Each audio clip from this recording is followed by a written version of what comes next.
No, thank you, thank you, thank you.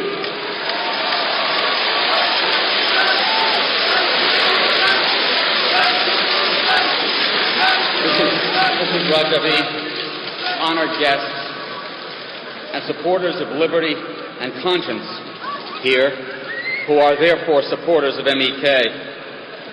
Ladies and gentlemen, this rally has many audiences around the world. The audience in this hall, of course, the residents of Camp Liberty, of course, the people of Iran, who I hope will see this rally broadcast. But for me, and I think for several other Americans here, I think for us, the main audience is our own government. It's a sad day indeed when the target audience for a rally for freedom is the government of the nation that is supposed to stand for freedom. It has come to this, that we have to preach the cause of freedom to the government that is supposed to protect freedom. Well, if it's come to that, we have no choice except to do it.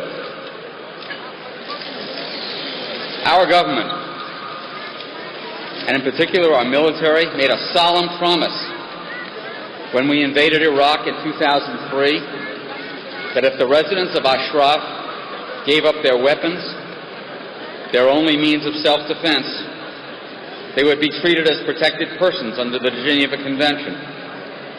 There is only one government in the world that has the power to make good on that promise, and that is the United States.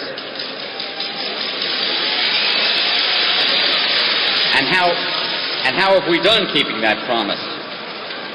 Two separate times, when the United States Secretary of Defense was in country, the residents of Ashraf were attacked by the Iraqi army with weapons and with vehicles that had been provided by the United States.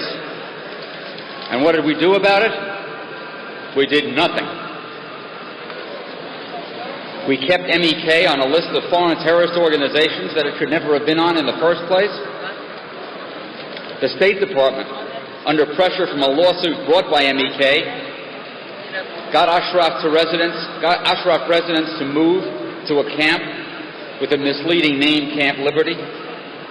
They moved on the false promise that being close to the airport somehow made them safer and that there was a plan to evacuate them in an emergency. And then they were taken off the list.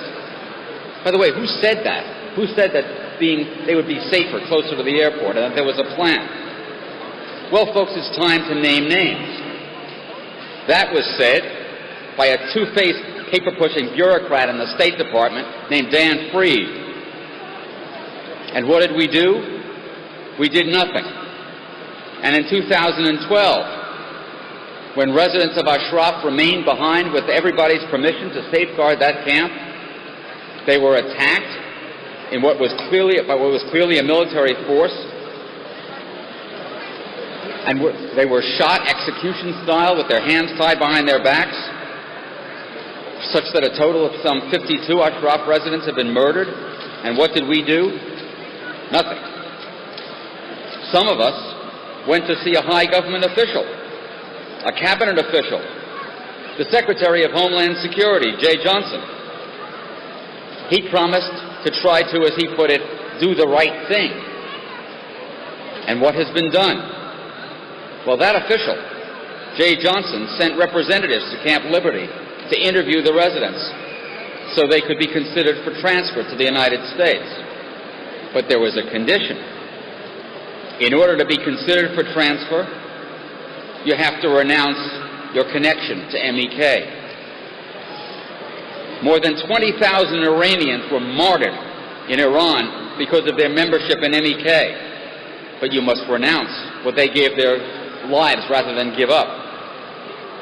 More than 50 of your brothers and sisters and husbands and wives were murdered for being part of MEK,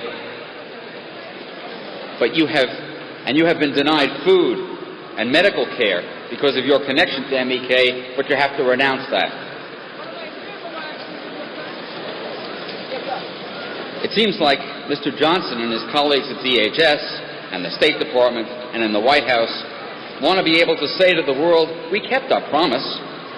We offered safety, but they would not take the promise. Then they would not renounce. So it's their fault, not ours.